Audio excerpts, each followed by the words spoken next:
all you glorious gamers out there. Welcome to the PlayersToo Podcast, the video game podcast for gamers like you, by gamers like you. You can find PlayersToo on all the social media, that is Facebook, Twitter, YouTube, Instagram, the lot. You can also find our written content over at PlayersToo.com, that's PlayerSToo.com. And if you could take 5 seconds to give us 5 stars over on Apple Podcasts or wherever you get your podcasts, that really helps us out. It does a huge amount for the exposure of the show. And while you're over there, if you could leave us a little review as well, again, that just helps us out even more. And if you've already done that for us, you're an absolute legend to us. All right, and on with the show. My name is Mark Henderson. With me, as always, Mr. Lewis Camley. How's it going, Lewis? It's going very well, Mark. Good to see you again as ever. It's been quite some time. It has accidentally been 2 weeks. What has happened here is I've went on holiday. A sort of last minute holiday effort. It is the first time I've been on holiday outside of this country for 3 years, Lewis. For 3 years. However, I have timed it extremely poorly around the podcast because I thought we would be able to record before I left, which was just a pipe dream if I ever had one, frankly. Typical Mark brain on that one. I'm ambitious if nothing else, Liz. And then I also thought, we'll definitely have time to record when I came back from holiday, and then that proved to be equally as farcical. So I do apologise, ladies and gentlemen. It has been 2 weeks, which is 2 weeks too long as far as I'm concerned. Poorly planned out on my part, but we are back. We are back, Liz. We are indeed, yeah. Very good to be back talking about video games again. It's been a strange, kind of exciting couple of weeks for gaming, but also quite a draining couple of weeks personally. And it's been really hot here in Scotland, so I've even got some.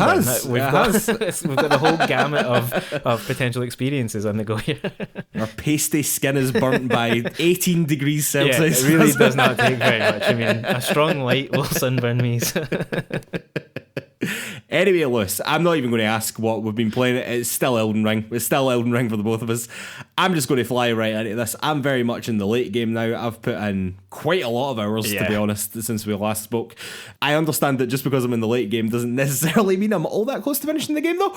But I am just about to take on the main boss of the Mountaintop of the Giants, which is the sort of first area I would think is sort of considered late game. I'm also in the late stages of my Dex Arcana Bleed build, which is very, very fun, but I think it's actually a little bit OP from what I've been gathering online, but it's very, very fun to play. I've also got 2 incredible summons now, Lewis, and I won't say what they are in case anyone deems that a spoiler, but if you know the game, yes, it is probably those 2 summons that you're thinking of.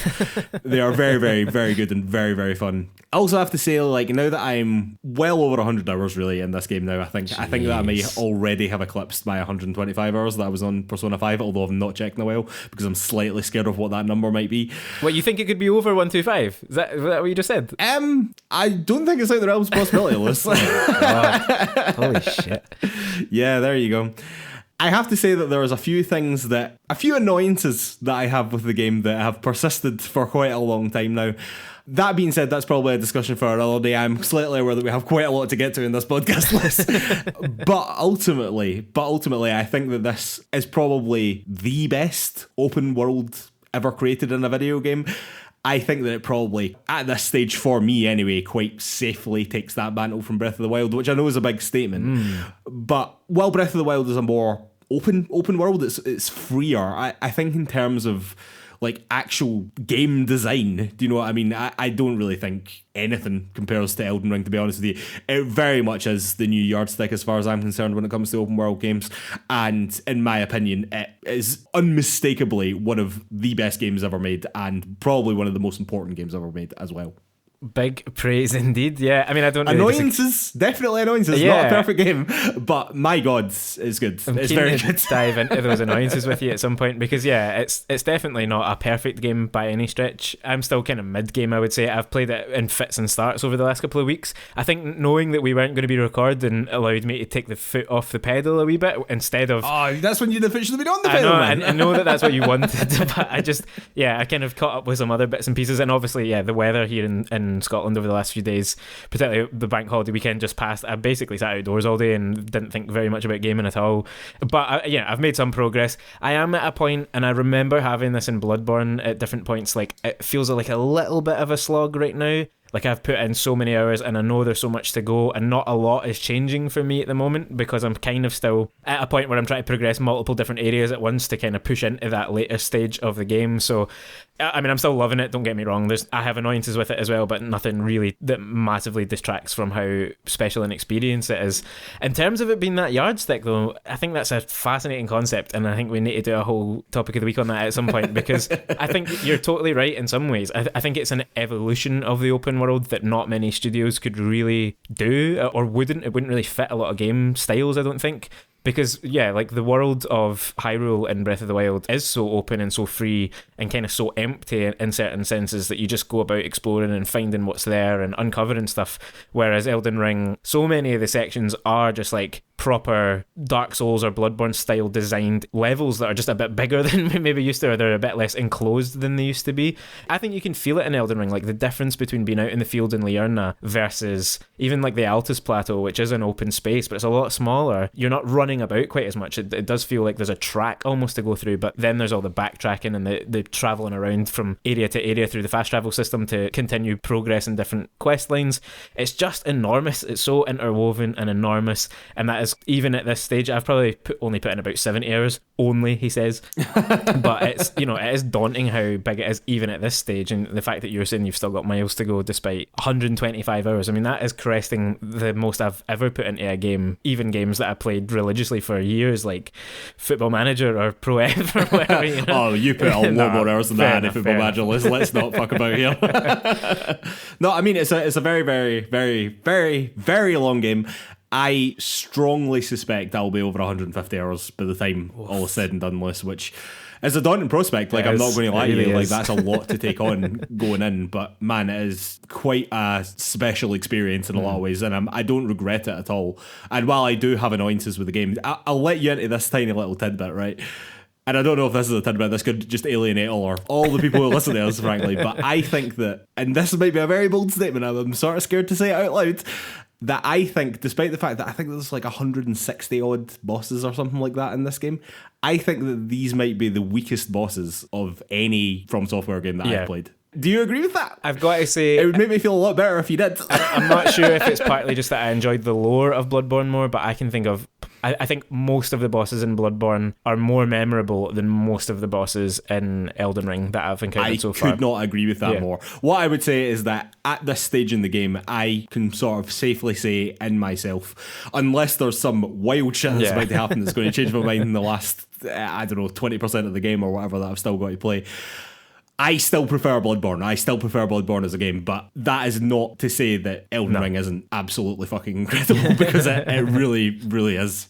Anyway, listen, enough Elden Ring for this week. I'm sure we'll still be talking about it for weeks and weeks and weeks and weeks and weeks. But I think it is time for the news. All right, Lewis, we are doing things slightly differently this week because the news is basically the summer of announcements, isn't it? That's all that's happening right now. We've already had the PlayStation State of Play, which we are going to recap.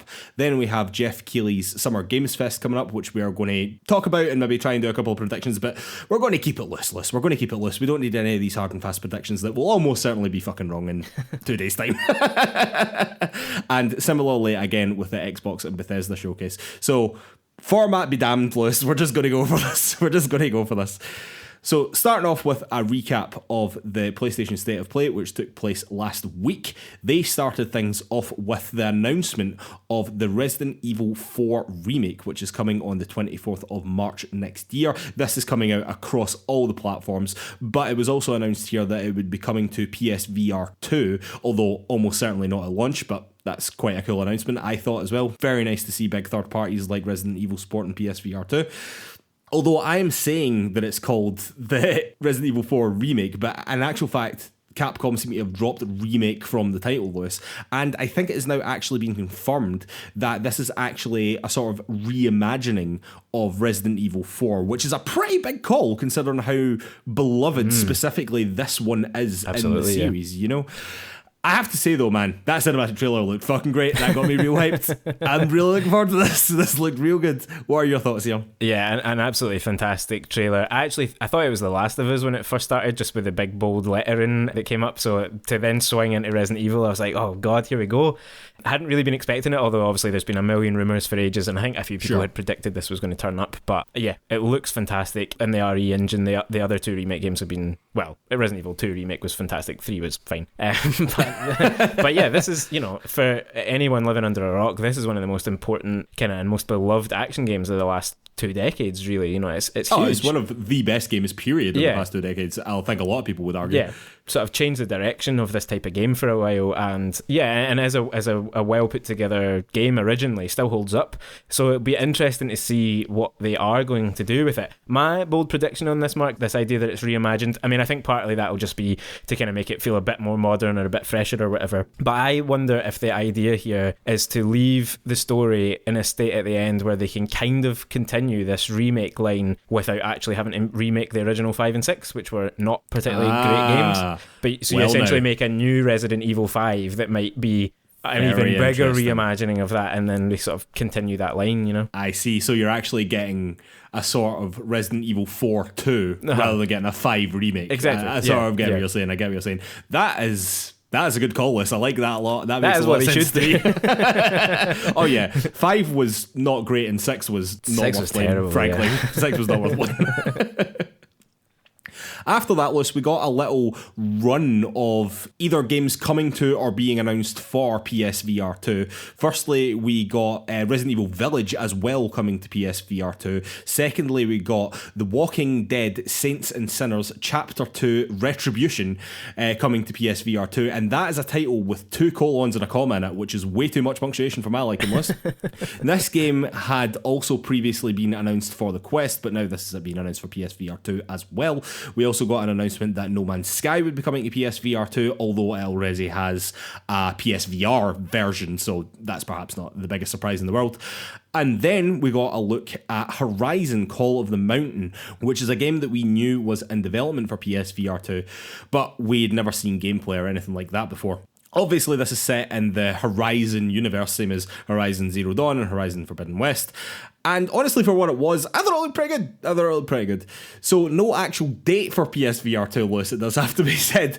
But what are your thoughts on these games and the support that PSVR 2 is getting, specifically Horizon Call of the Mountain? Is any of this pushing you to get a PSVR 2 headset?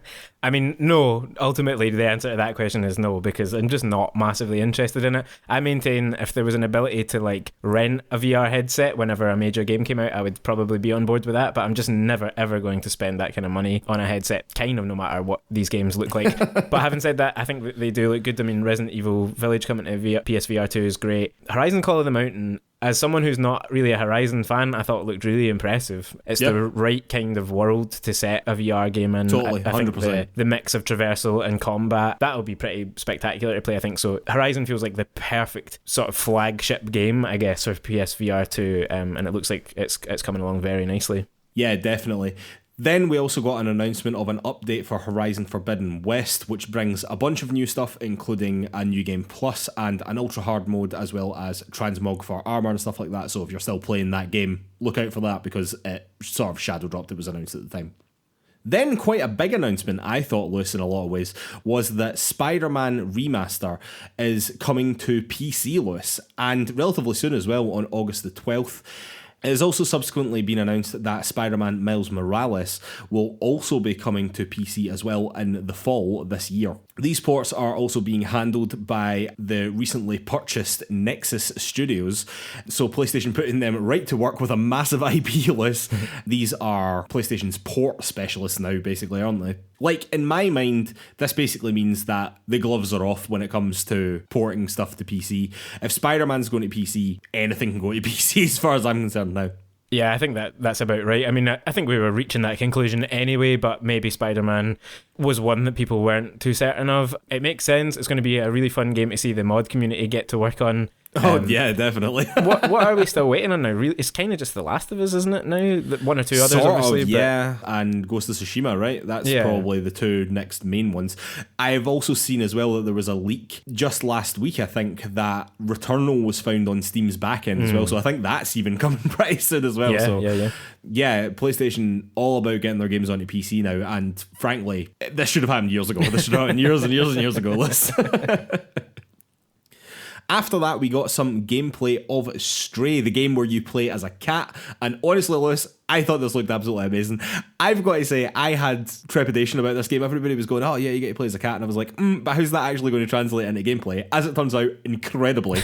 And the game is coming out on July the 19th and will be free for PlayStation Plus if you're on the premium or extra tiers there as well, which I think is the first game that the first new game anyway, that has been announced as being free with those services. Yeah, I think so.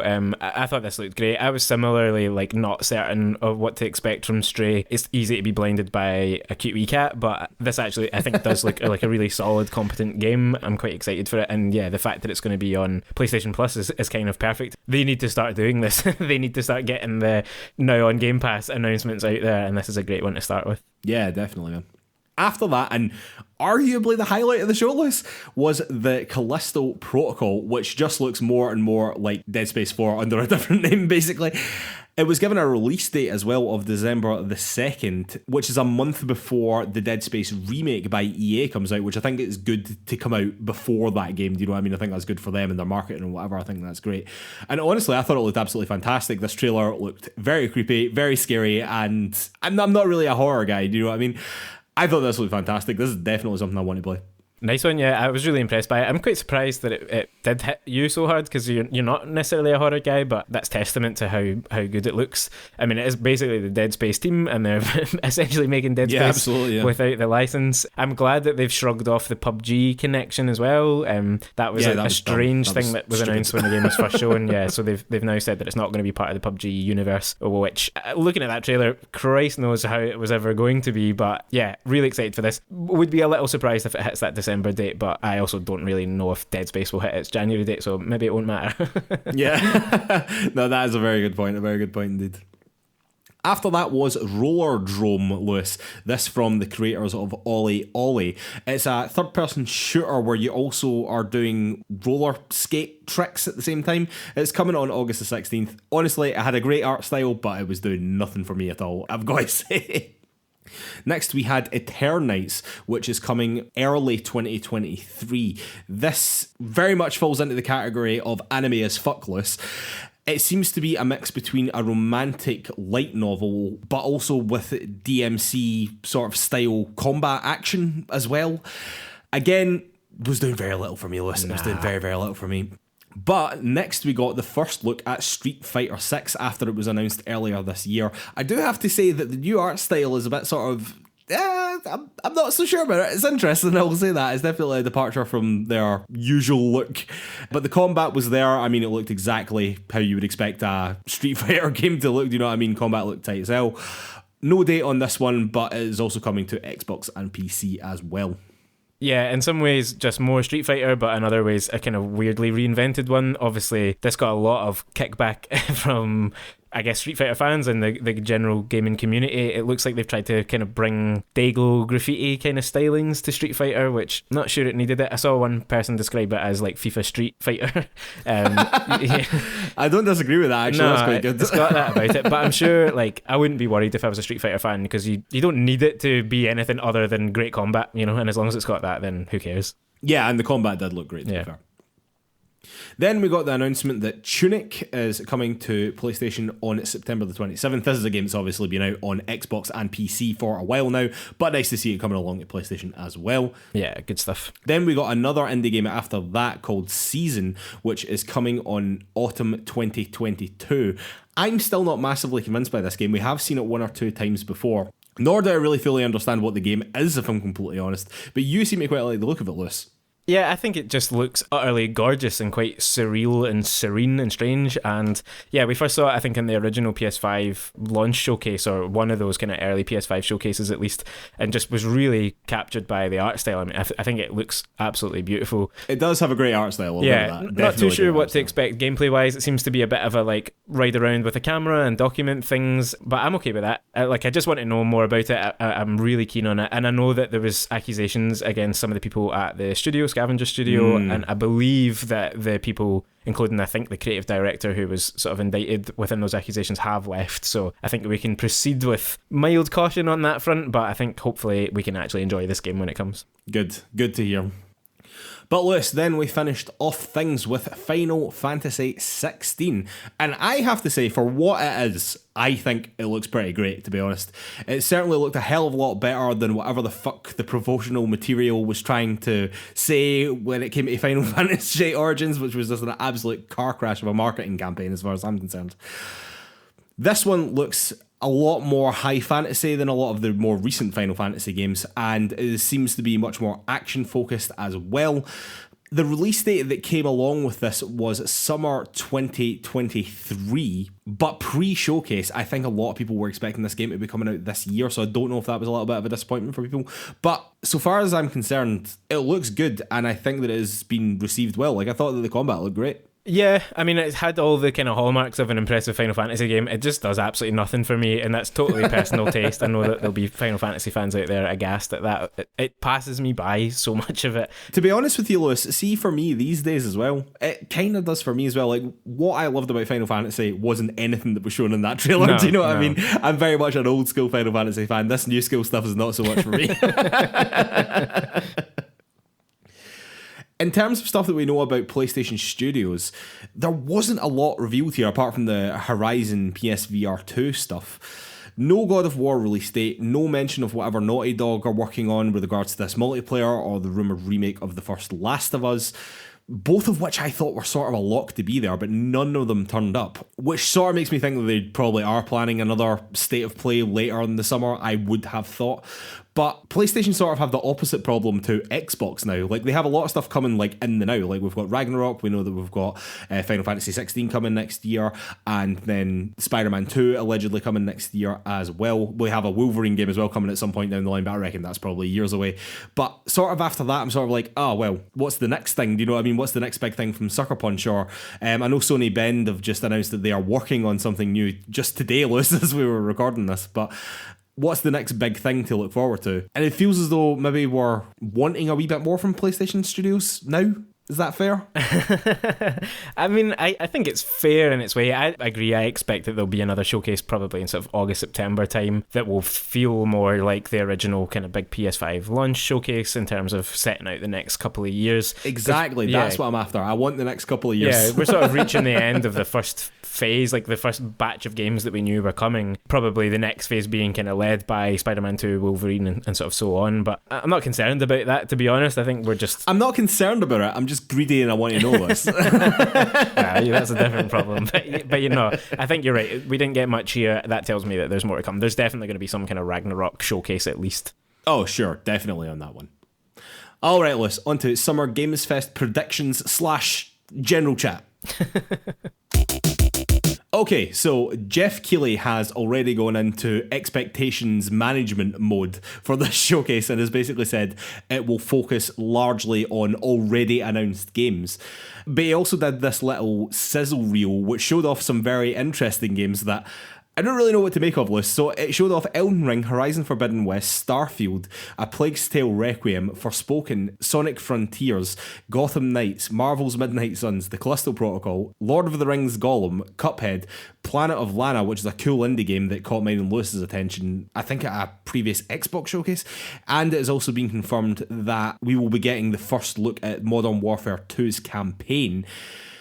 And I mean, that could be the whole show, right? If we're going to see all those games, it's like, what are you actually expecting to see of that? Should we be reading anything into this at all? Who knows, with the sort of master marketeer Jeff Keighley over there, like he's... I think the thing to bear in mind with Summer Game Fest is that it is both an event and a season, essentially, and so some of those things might be in the sizzle reel because they're going to be part of some other showcase somewhere else in the next week or two, rather than this kind of like opening night extravaganza. But I do expect we'll see most of those things. I suspect, like, for instance, a game like Elden Ring is there to kind of say, look at the types of things that we've announced in the past or that we've featured in the past. You don't think we're getting Elden Ring DLC, Liz? I mean, we could do. I don't really have a knowledge of From Software's cadence on that sort of stuff and where they tend to announce things. It feels a little soon to me. It possibly is. Although, you know, a lot of people who started it the day it released have beaten it now and will be looking for more. But yeah, I have no sense of what the rhythm is for From doing that. So So if anyone's going to get it, you would assume it's Keighley, but there's still a Gamescom event at the end of the summer to come, so that might well be there if there's anything. Sure. Yeah, I expect we will see most of those things. Some of them have been confirmed already. I still think there's bound to be some surprises that he doesn't include in there, but it is interesting that he's gone into expectation management mode, which I quite like, because expectations must be managed sometimes. People will get themselves in quite a fankle imagining what's going to happen here, and I think it's the right thing for him to say, "Calm it." but there's got to be one or two things, surely. Well, let me ask you a few things here, Lewis. Let's go quick fire on this. Okay. Elden Ring, we've already discussed. We don't think we're going to see DLC here. Things like Forspoken, Plague's Tale, Requiem, I can see all that sort of things being there. Even all the Marvel stuff and the DC stuff, I can see all that being there. More stuff from Callisto Protocol, I can see that as well. I can see us getting more gameplay for Cuphead and things like that as well. Can totally see all that. I'm not sure what they could possibly be showing for Horizon Forbidden West. I don't think if we're getting Starfield is going to be here, personally. But something that has been banded around here, Lewis, is the God of War release date that we didn't get at PlayStation State of Play. Do you think that we get it here, or do you think we get any major PlayStation announcements here? Oh, big question. I don't think we'll get God of War here, because I think that PlayStation owns that and will want to own the whole cycle around that. They can get so many eyes on themselves by having a showcase later. Although if it is just a card with the date on it, that could well happen. A short cinematic and a title card could be the case. I've been racking my brains because PlayStation are confirmed as partners on Summer Game Fest, so something presumably will be here. And I've been thinking, well, it's probably going to be a smaller game, or it may just be another look at Call of the Mountain. But I can't think what that smaller game would be necessarily. So, and there's not even really any DLC or anything that we're expecting other than the Last of Us stuff. But I really don't see that coming on this. No, I would be very, very surprised if that was announced there. I suppose similar question on the Xbox side. Are you expecting any major Xbox announcements? Thinking specifically of Starfield gameplay, I've already said I'm not really expecting that. I would be stunned if this is where Xbox chose to show off that gameplay for the first time. But I mean, they announced their new console with Jeff Keighley, so yeah, that's it's true. not out of the realm of possibility, is it? Yeah, I doubt it, because I also think that their whole showcase will probably fall under the Summer Game Fest umbrella, which is why Keighley is able to kind of talk about them. What I could imagine happening, again, is some of Xbox's smaller studios that are not going to stand out on their own stage in a couple of days' time. Potentially some bigger announcements. What I really imagine we'll get, if anything at all, like for talking sakes around Starfield, we might get them showing something about Starfield, like the original cinematic or another short cinematic, and basically saying, tune in a couple of days' time for a full look, treating it like a marketing deal. And that, I think Keighley would go for that. So yeah, worth pointing out as well that this Summer Games Fest initial showcase, or whatever the hell he's calling it, is the same day that this podcast will release. So you can laugh at how wrong we are about all this, ladies and gentlemen. And then 2 days later, I believe, no, 3 days later on the Sunday is the Xbox showcase. But we will come to that in a minute, Liz. I'm just going to throw out some other wild stuff at you here, Liz, and you can give me your opinion on it.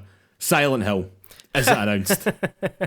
That is a good one. I was going to say no, but I mean, if it's going to be anywhere, surely fuck it's here. Yeah, I mean, if he's going to have anything up his sleeve that's not currently announced, that would be a big one. So yeah, potentially. Mr. Kojima, does he make an appearance? If he does, is he talking about a new project? We've just heard a rumour today that he's apparently working on a horror game called Overdose, was it? Yeah, that's right, yeah. Speculation that this could be the fabled Xbox project as well. What are your thoughts on that?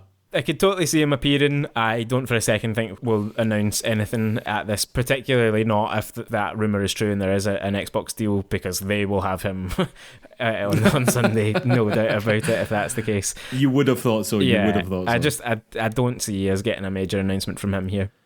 And I suppose just finally on this one, before we do move on to Microsoft and Bethesda, is there anything that you are expecting to see or want to see here, particularly that you think is within the realms of possibility, I will say? Yeah, I mean, there's a few things that I'm expecting or that have almost been confirmed if they haven't been officially. Like, I think we're getting more Gotham Knights. I do think games like Forspoken are quite likely to be here. I think that's what Keighley can do, is sort of mop up this second tier of non-first party titles, but that are kind of big major AAA releases. It's less actual games that I'm thinking about here, I suppose, and I'm looking at the calendar and going, I know that EA and Ubisoft have both said that they're not doing a traditional like E3 showcase. Yeah, I believe EA is a partner here, so we could be getting something from EA, but Ubisoft isn't. So I would expect a forward or something like that potentially later in the summer. But they've said that they're not doing anything in the near future, at least. Similarly, Nintendo have said that they're not going to be at Gamescom, but I don't know if they've said anything about appearing or not appearing here, and that could be another one. They are also not a partner, so I wouldn't be expecting anything. I wouldn't be. No, I mean, I'm not expecting anything much because Keely's told us not to. But those are the kinds of companies that could drop one big announcement in here to keep fans happy for the rest of the summer, and then Nintendo might do a direct in sort of late summer or early September or something like that. Those are the kinds of things I could see. And because he's mentioned like games that have already been announced, so something, for example, like the new Mario Rabbids game, so that's Nintendo and Ubisoft, like I could see something like that appearing. You don't need to be a partner to get your trailer shown, I don't suppose, But yeah, I'm not expecting anything. There's no like unannounced game that I think he's going to have that has been long rumored. The fabled like Metal Gear Solid remakes and all this kind of stuff. Like Silent Hill would be, I think, fairly massive if he had that. But I'm not really expecting even that, to be honest. No, me neither. I must admit, my expectations for it are quite tepid just now. But I don't know. Look, it can only blow me away then. If it's an amazing presentation, I will have my mind blown, which will be awesome. Okay, Lewis, on to Xbox and Bethesda. Okay, Lewis, so the problem with Xbox and Bethesda is that they have already announced so many fucking games. There's so many games here. So I'm going to sort of lump things together and we'll talk about them in wee segments. Big lumps of games, that's just what we want. Lumps of games, here we go. Okay, so Starfield, Redfall, obviously both have been recently delayed until next year. I am expecting to see gameplay from both of them. I sort of think that they have to show gameplay from both of them. I'm also expecting to get a date for Hellblade 2 and to get a date for Grounded coming out of early access. Do you agree with all of that? Yeah, I would say so. I mean, Hellblade's the one that sticks out as, the thing that I think a lot of people... Oh, I want it so bad. I want it so bad. And I think a lot of people will be expecting a date. I wouldn't be 100% surprised if that doesn't happen, but I also think Hellblade might carry the show if it does appear, because a lot of these other games I think are still going to be a while off. Well, yeah, we'll come to that in a minute, Liz. We'll come to that in a minute. Something that has been all but confirmed, I have to say, is that it very much looks as though we're getting a GoldenEye remaster. Not a remake, a remaster. What are your thoughts on that? Because my immediate thoughts are, that sounds great, and I'm sure a lot of people are excited for it, and if you are excited for it, thumbs up to you. GoldenEye is a very, very important game in the FPS genre. In the year of our Lord 2022, Lewis, I'm not sure that anyone will enjoy playing that. Yeah, I think that depends how heavily it's been remastered. Listen, it's a nostalgia feast, right? But it's not one that I ever had. I was not a GoldenEye player. I don't think you were really either. No, but I have played it. But I played it years later. Yeah. It's similar. Like I always think if they re-released Time Splitters, the original Time Splitters games that we loved, we probably wouldn't love them as much right now because the medium's moved on. But if it's real and it comes out, it'll get a big hit originally, and I think people will move on from it pretty fast. Sure, I'm just not sure. It's like the old classic Marios that Nintendo recently released. When we went back to go and play Mario 64, undoubtedly one of the most important platformers ever. However, playing it now... Yeah, a strain. Man, it was rough. It was rough, and I think that might be the same. Yeah, unfortunately. But absolutely. If you're excited for it, all power to you. I really hope that you enjoy the game. Next up is things that I think are pretty likely to be there as well, to be honest with you. I think that we get an update for the Halo multiplayer, whatever that might be. I think that there's a very good chance that we get some DLC for Forza Horizon 5. There's been no new DLC for that for a while, and they tend to support those games with big pieces of DLC quite frequently. An announcement of Forza Motorsport 8 or Forza Motorsport or whatever they're calling that game wouldn't surprise me at all in the slightest, and an announcement that Deathloop is coming to Games Pass later in the year when the timed exclusivity under PlayStation finishes. I'm expecting all of that as well. Would you agree with that? Yeah, again, I think pretty much. Without knowing enough about the kind of Forza cycles, I assume there'll be something there. I just think Xbox tends to build its shows around these pillars of its franchise history kind of thing. And so, yeah, I totally expect Halo to be here at, potentially this Battle Royale content that's been talked about a lot. Probably exactly what I was thinking. Probably whatever else is coming with, future seasons, a bit of a roadmap. That's what they need to kind of reclaim the narrative on that game. And yeah, I think things like Forza are potentially quite likely as well. Moving on to two games which we're not sure about, I will say. So, Everwild, we both thought it looked great, but it's hit some development issues, we will say, and it's been rebooted. I'm not expecting to see that at all. Perfect Dark, similarly, we've not heard that it's in development hell, but I think that there's been a couple of red flags. Very high-level staff leaving, a lot of very high-level staff leaving, and the narrative coming out of the Initiative studio right now isn't fantastic. I'm not expecting to see that either. No, me either. I mean, throw into that already pretty potent mix that Crystal Dynamics have been sold while they've been the support studio on this game as well. Exactly. You know, which can't make things, might not make things much harder, but can't make them any easier, right? So, I don't expect to see either of those games here. And moving on to the ones that, I mean, I just don't know. I just do not know. Fable, Avowed, Outer Worlds 2, Contraband, and State of Decay 3. Lewis, what are your thoughts there? Do you know, I completely forgot that Contraband existed. I had to look this up when we were talking before the show and remembered the trailer when I saw it. It just totally, I mean, it's got such an innocuous video game name. I would love to see more from that. I remember thinking that looked pretty interesting. Fable, I think, I mean, who knows, because it didn't seem like it was very far along when they announced. If we get anything, I don't expect we'll get gameplay or anything like that. We might just get a bit of a look at what it's going to be about, whether that's a longer cinematic or maybe a bit of a dev diary or something like that. I could see Avowed and Outer Worlds, very interesting. Whatever we see more of in the show, that might tell us which one is actually coming first. I think that they might want to lead with Avowed. They might want to make that the kind of heart of the show if they can, because they do. Everything is so far off and you don't want to rely so heavily on Starfield the whole time. But I'm not super confident that is or will be that far advanced, and could imagine Outer Worlds coming first, which I think you maybe agreed with. I wouldn't be shocked if Outer Worlds 2 came before Avowed. It depends on the scope of Avowed, really. I mean, that is the real question. No, I wouldn't be shocked if the Outer Worlds 2 came first. However, I agree with you, basically. I think that they would want Avowed to be like one of the pillars of this whole showcase, if it were in a state to be that, you know what I mean? But I have to say, like, I think a lot of these games, to me, still feel quite far out, which makes it sort of difficult to predict what Xbox are going to show here, because you've already announced a lot of these things, so you can't just hit us with another cinematic trailer here. Like, we need gameplay, we need story trailers, we need, like, this is the sort of information we need now, and if these games aren't in a position for you to do that, then it sort of puts a stranglehold on what this showcase could be. I don't know, maybe they're going to announce even more IP. I don't know how that's even fucking possible, frankly, with an IP they've already announced. But yeah, I'm not sure what to expect from this one as well. This is the most confused I have been going into a gaming summer of announcements in a long time, I've got to say. I have no idea what the fuck's going to happen. Moving on to the Bethesda side of things here. The Elder Scrolls 6, just no chance. No. I think we can just both agree that there's no chance that will be here. Not until well after Starfield has come out.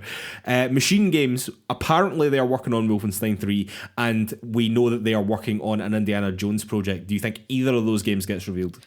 Again, could definitely see Indiana Jones getting a bit more of a look, since we do know about that. I would love Wolfenstein 3, but I don't know. Is that just a rumour that emerges because there's a showcase coming up and people start imagining what might be on the horizon?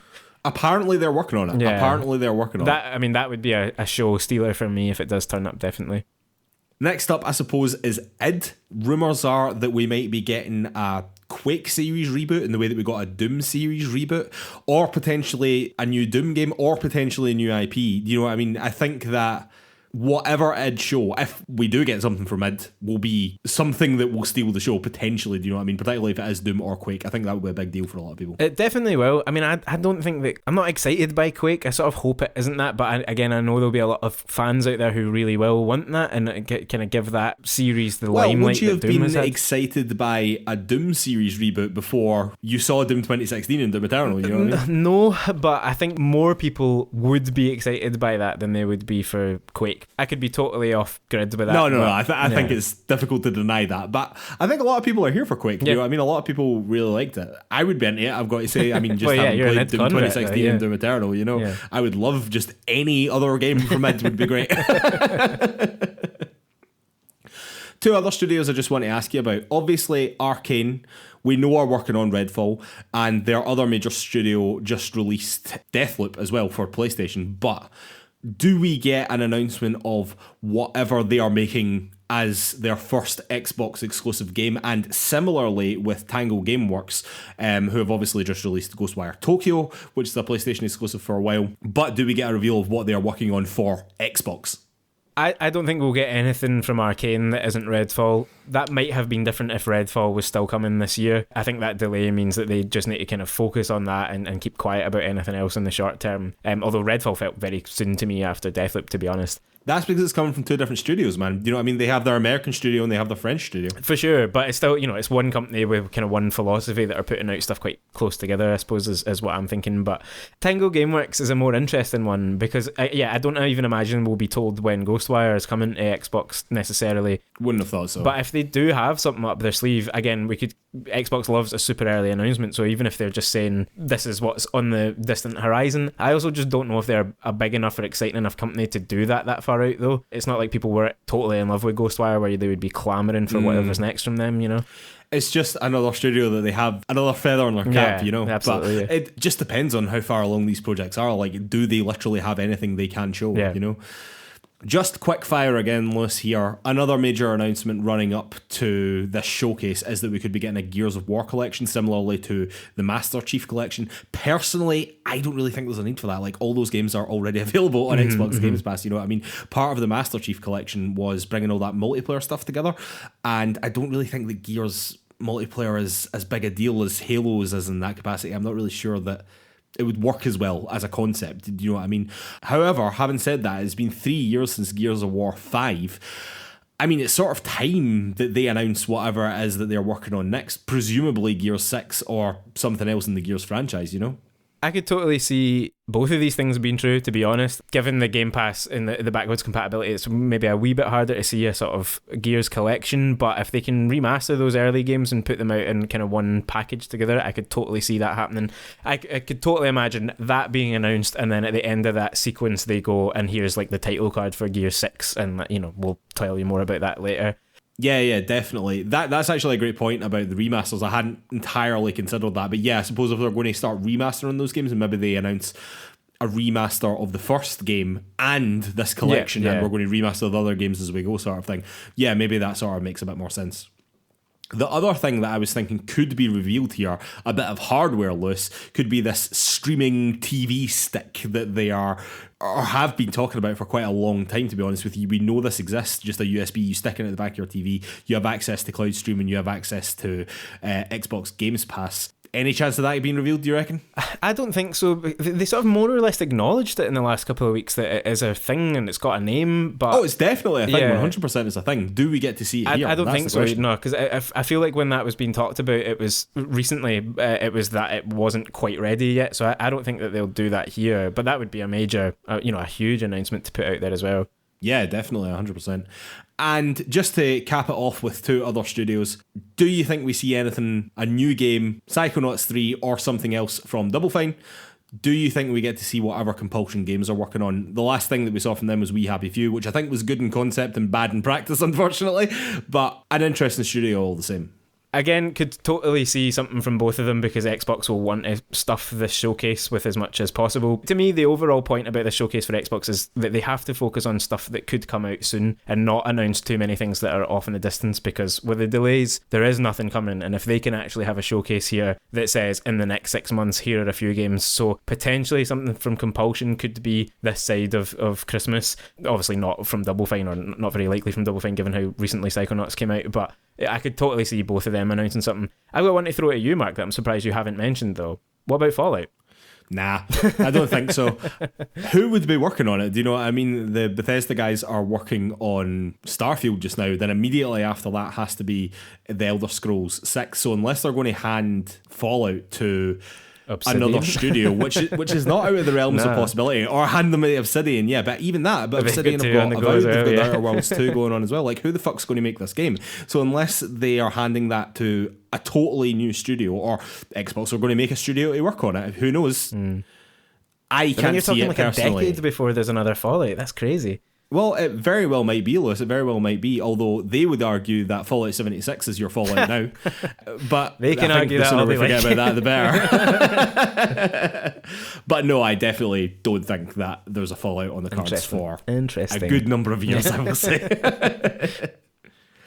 All right, well, that's our predictions / recap of the summer of games announcements so far, Lewis. I think it is time for a beer after all that, and we will be back for Topic of the Week.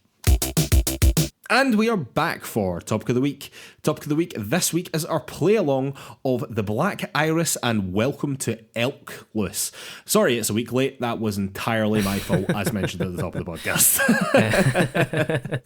Yeah, it is indeed those two games, Mark. Yeah, it's our first time doing multiple games for one of these play-alongs. Kind of made possible because of the scale of these smaller games on itch.io. And just a wee reminder for anyone that hasn't kind of been following this, these are games that were available alongside plenty more as part of Itch's totally incredible bundle for Ukraine, and all the proceeds for that package went to charities helping Ukraine, which is great. So that's kind of why we're doing this. These two games, Mark, are two very different games in a lot of ways, in most ways even, but also games both driven by kind of story and atmosphere. They're both absent of combat, which I quite enjoyed after hours and hours of Elden Ring.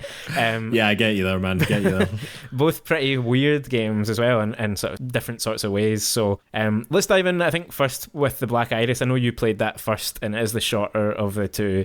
So for anyone, again, who hasn't been playing along with this is a super short, like a 20 to 30 minute long game, really. It's a cosmic horror game, very Lovecraftian, set in 1980s northeast Scotland, in a sort of abandoned research facility, where you're playing as someone who's sent in to kind of mop up, essentially get the information about what the hell happened here, and it doesn't quite go to plan, I don't suppose, but we'll come on to that.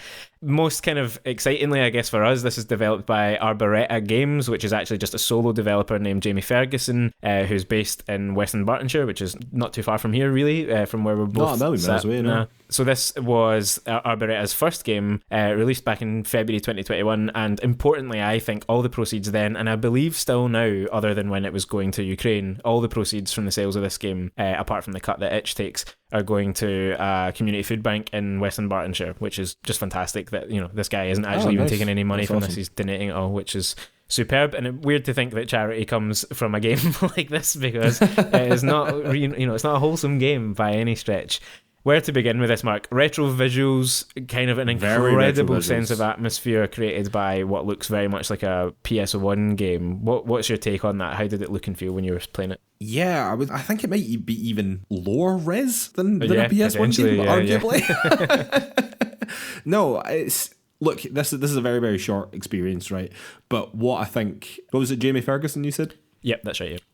What he has managed to do here in an incredibly short space of time, what I really think is a sort of like proof of concept almost, and has also managed to create an incredible sense of atmosphere and an unsettling environment around the very, very low res graphics, very low res textures and stuff like that. I assume he's written it as well, but really top marks on the writing, someone who really understands the horror genre, the sort of Lovecraftian elements to it as well. There's no jump scares or anything like that, but nonetheless it is an incredibly, I don't know, just an unsettling little world to walk around. I have to say that, and this is no shade, genuinely, like, this is one dude who I think has made an incredible little experience, but see, when I went onto the map and it was those like just squares drawn on it, I thought that was so funny. It was so great.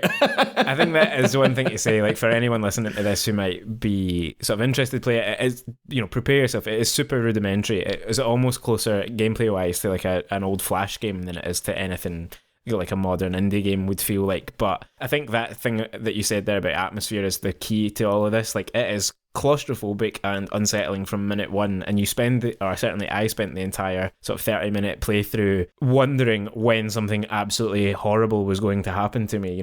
There is no combat, but you never get the sense that something isn't about to attack you. It's a constant sense of danger and weirdness that really come into effect partly because of the crazy colour palette, this like very alien sort of neon colour palette for what's meant to be a sort of research facility. And at the same time, the use of the camera I thought was ingenious, because it sort of tank controls movement and over-the-shoulder camera that does, the player character takes up so much of the screen that makes it feel quite claustrophobic anyway. Yeah. But then speaking of Resident Evil, it sort of flicks between RE4 over the shoulder and RE2 fixed camera angles. Like, very, very, very clever in how it's used. That's the thing. Like, it jumps to a fixed camera position that is maybe like looking down on the player and almost like fisheye kind of panning over him. That is just totally unsettling the first time it happens, because you're not expecting the perspective to change. And there's various other moments like that I won't spoil because it's such a short game. You should just check it out, and the money's going to a good place.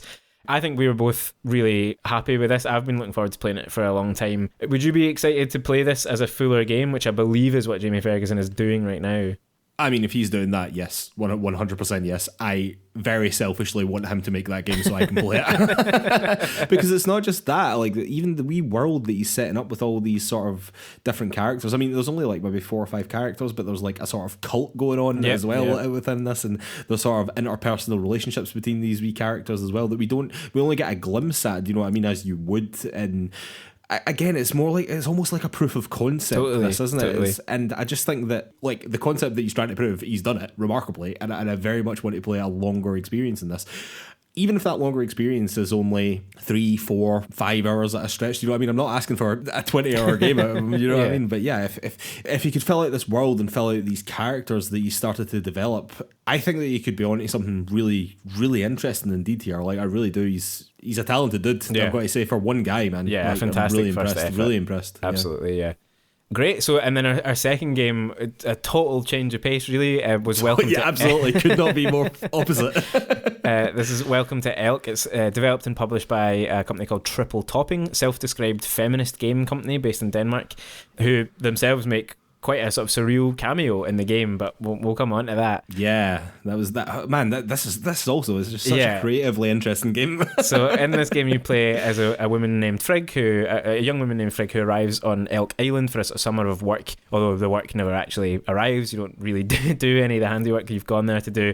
You kind of just go about talking to people. You drink a lot and you help everyone deal with their problems. But in the process of doing that, a series of interwoven and quite strange stories are told and are experienced and are played through in lots of different ways that just kind of build out this funny little world that may or may not be the afterlife. I kept thinking about how Elk and Hell sound, you know, Welcome to Hell, Welcome to Elk are very sort of similar sounds, and that it might be trying to play on that, and then there's things in the game that suggest that, and then there's other characters quite hilariously in the game who are like, we're not dead, stop saying that. Which, you know, it just, again, makes it just a very odd little place. But Give me your headline thoughts on this one, Mark. Because I wasn't certain how you would react to this when I started playing it. I think it's utterly fantastic. I really, really, really enjoyed it as well. Through everything, like the art style, super, super simple, and the way that they use their colour palette is just fantastic. It's mostly black and white, apart from all the characters and the things that you can interact with. Yeah. And it just looks fantastic. Yeah. It just looks absolutely fantastic. I love the way that everyone walks around like a Team America puppet. I think that's fucking hilarious. I think that it's really interesting to make a game about, I mean, we see on here a lot that, like, oh, Life is Strange, that game is its narrative, right? And this game is its narrative as well, but its narrative is about telling stories. You know what I mean? It's a game about telling stories. It's not a game that tells a story. It's quite interesting in that facet, you know what I mean? There's a lot of sort of fourth wall breaking. That aspect of it makes it quite interesting. But you were saying, oh, I don't know what the game's about or whatever, but it sort of said quite plainly, I thought, at the end by one of the characters, it was just like, it's just a story, Frigg. Like, don't worry about it. Like, don't try and derive too much from this. Like, it's just a cool story and that's all that it has to be, sort of thing. And I was just like, yeah, man, it does only have to be that. That's good. I like that. I'm interested that you picked up on that. I've got that line written in my notes here because I too was like really quite impressed by that. Like the ending to this game is left really unresolved. Totally unresolved. It's a bizarre ending. It's to be honest, totally bizarre ending. It doesn't you've not really been expecting it to reach that place all the way through, and then it ends. I don't want to spoil it because again, it's a short experience that I think a lot of people would get a lot from. Yeah, what is this, like 3-4 hours? Or something like that. Must if only you're be a quick short. reader, it's fantastic. You can get through it. It is, in terms of gameplay, it is literally just walk around talking to people, reading stories that are written, watching some cutscenes. Can I say I'm a slow as fuck reader, right? And I got through this in 4 hours. Exactly. It's not that long. But the one thing that does break up some of that reading, and we'll come on to the stories properly in a wee second, but is some, I thought, really ingenious and quite fun mini games that again was not really expecting to be peppered throughout this game. Super simple stuff like a card game, fishing for bottles at one point that all ties into the story that was being told there. You build squirrel traps at one point. You get to one. That was my favourite one. I like the squirrel trap one. One of the best ones to me, I thought as well, was when you, right near the start, when Anders asks you to essentially draw his parents for him, and you can just make these two utterly crazy looking balloon faces that hang there. Yeah, and it's done from like cut out from magazines, like eyes cut out and mouths cut out from magazines and shit. Yeah. It's just, I was laughing out loud at that, just how absurd it all was. But yeah, to dive into what this actually is, the structure of this game is really unusual. I thought it's, as you said, Mark, it's a game about stories. It's not just a story-driven game, but it uses these real-world tales that are being told at points in the game by the real people on camera, as real people, not as these kind of cartoon edifices. And then those stories are then also, they appear to Frigg in written form slightly differently from the original telling in bottles that appear in her apartment. And then elements of those same stories are all woven together and actually happen to the characters around Frigg within the game world. So there's a sort of thing here about the different ways that stories are told and read and heard and transmitted and then experienced, as a game as well, that kind of turns what is essentially like 3 or 4 stories into multiple different versions of the same idea. And I, as a stories guy, as an English lit graduate, I was really impressed by what they were doing here and kind of the exploration of storytelling itself. Yeah, incredibly clever. Like, as I said, it's not a game that tells a story, it's a game about telling stories. And the way that they execute that was, not only was it very, very well done, it was really clever in its execution as well. Like, one of the most hard-hitting moments, which is, like, again, the fourth wall break in this quite a lot. So you hear conversations from the devs room at one point that they're discussing a moment from earlier in the game. And this moment is you find a guy who's, so the point in Elk is that it's frozen, it's very, very cold outside or whatever, and a guy's frozen to death basically, and it's a very, very small community, so you have to help move the body. And the way that they do that is that they have you on your screen looking directly down into this dead man's face. Now, it's not gruesome or anything. No, it's cartoonish. It's a cartoon man, you know what I mean? And it's just Frigg's hands beneath his head sort of helping carry him to this other location. And it's just done so well. You have to close his eyes as well, which was... And then you hear later on a conversation about how they decided to create that moment in the game and the thought that went into it. And it was just... It was just incredible to hear. Like, it's not only is that just interesting from like a game development point of view, but from the point of view of this game, like within the world of this game, to hear that moment, like, that Frigg hears it back to you, and what it meant to them as well was just like a big thing, because I think that moment could have been handled poorly, and in actual fact is as they said, like one of the most powerful moments in the game, and it absolutely is, and it comes quite early on. Absolutely, yeah, but then the reflection on it is a good chunk later as well. So I mean, I think that's the thing. This game is full of little strange surprises like that from the types of stories that are being told. I mean, at first glance, you look at this cartoonish art style, and I think that art style might put a lot of people off, really, because it can look a little bit kiddie if you're not used to that kind of style of animation, I suppose. But some of these stories are fucking dark. Like, there's some real, death. All of them are fucking dark, man. Death, violence, depression, alcoholism, clearly. Yeah, so the thing about it as well, like that story about the guy freezing to death, like that is one of the stories that you read about slightly differently. You assume the real story, you read about it, and you hear an FMV video of a guy actually telling the story, which again you assume is the actual real telling of it, and it's a fucking grim story, man. Like, and it's like you're listening to this guy recount the time he found a dead body, and it's like, Christ, that is fucking grim. Like, it just lends more and more weight to this quite simple moment in a video game. Do you know what I mean? And just again, it just goes to show the power of storytelling and how, as you said, it's like transmitted, and how that changes the story itself as well. It's very, very good. It's very, very clever. Yeah. Really very good game indeed. Yeah, really enjoyed it. Was really quite moved by it in certain places. And I would say if anyone takes a glance at this and thinks, this doesn't look like it's for me, give it a bash, because if you are interested in storytelling in games, how all of these things intersect with one another, I thought it was very enjoyable indeed. Last question, I suppose, Mark, is just, we've done this kind of dive into these smaller scale games, like micro games like the Black Iris, and a slightly more typical scale of indie game in Welcome to Elk, but obviously very unusual in itself. What have you made of that so far? Do you think there's a lot of creativity in these types of games? Would you like to see any of this kind of replicated on a bigger scale? Oh yeah, I mean, definitely. I mean, to be honest with you, something like Welcome to Elk, like that suits the game that they made. You know, I mean, that suits that. Whereas the Black Iris, I mean, Remedy could make that.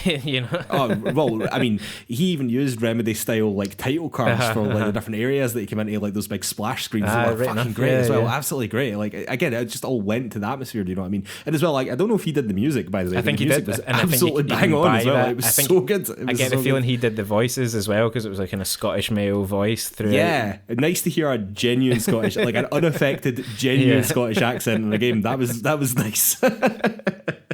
Anyway, like we very much enjoyed both these games, but yeah, I mean, if you say that he's trying to make something like along the lines of the Black Iris, but just sort of bigger in scope, 100% here for it. Definitely want to play that game. But yeah, I think that we as just a gaming community don't play enough games like this, when in actual fact, even just dipping our toe in here, you can see that there is an enormous amount of creativity at this scale, and something I hope that people can build on. You know what I mean? itch.io is like a good platform, but I hope that people like Jamie Ferguson or whatever can take like the next step to like get funding to be like, look, I'm really good at this. Give me some money. Do you know what I mean? I'll make you a good game, you know? Because people like that deserve it, and they're really incredibly creative and can do brilliant things. And I'm sure he's not the only one. I'm sure there's a sea of people there that are just under the radar, unfortunately. Absolutely. You know what I mean? I think that the more that we could do to highlight creative people like that creating good games like these, the better. You know? Like, we could do more. Do you know what I mean? We can play more games like this, and I think that we should. Well, funnily enough, I think that we are, Mark. Well, we are. In fact, why not just do this now? Why not just do this now? So we've also decided that for next month, we're also going to play another 2 games from the itch.io Ukraine bundle, and they are going to be Sagebrush and The White Door. And like the Black Iris and Welcome to Elk combined, they come to about like 4 or 5 hours. Do you know what I mean? Something like that, yeah. These two are both like a couple of hour experiences each, basically, and again, look very unique, look very interesting, sort of smaller experiences that I want us and everyone to play more of. So I think that we should try that, and I think that these are the types of things that if I had all the time in the world, Lewis, I would just slowly make my way through this itch.io bundle, like I genuinely would. But sadly, I do not. No, sadly, certainly not with Elden Ring hanging over us. So yeah. Oh Christ, All right, ladies and gentlemen, I think we will have to call it a day there. I'd like to remind everyone that you can find Players2 on all the social media. That is Facebook, Twitter, YouTube, Instagram, the lot. You can also find our written content over at PlayersToo.com. That's PlayerStoo.com. And if you could take 5 seconds to give us 5 stars over on Apple Podcasts or wherever you get your podcasts, that really, really, really helps us out. It does a huge amount for the exposure of the show. And while you're over there, if you could give us a little review as well, again, that just helps us out even more. And thank you so much to anyone that's already done that for us. You are an absolute legend to us. As we've just mentioned, Liz, our play-along games for this month will be Sagebrush and The White Door. Both of these on the itch.io Ukraine bundle. Both look incredibly interesting. Both the sort of scale of games that I want to get more and more into. So I'm glad that we're doing more of these games, you know?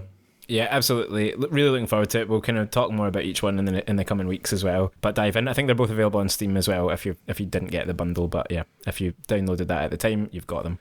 I honestly feel as though we could dip into that bundle at any time and find something incredible just flying under the radar, you know what I mean? And these two look fantastic as well, just like the Black Iris and just like Welcome to Elk. Very much looking forward to getting stuck into them after the great experiences I've had with those 2 games, frankly, you know. All right, ladies and gentlemen, we will see you next week. Thanks.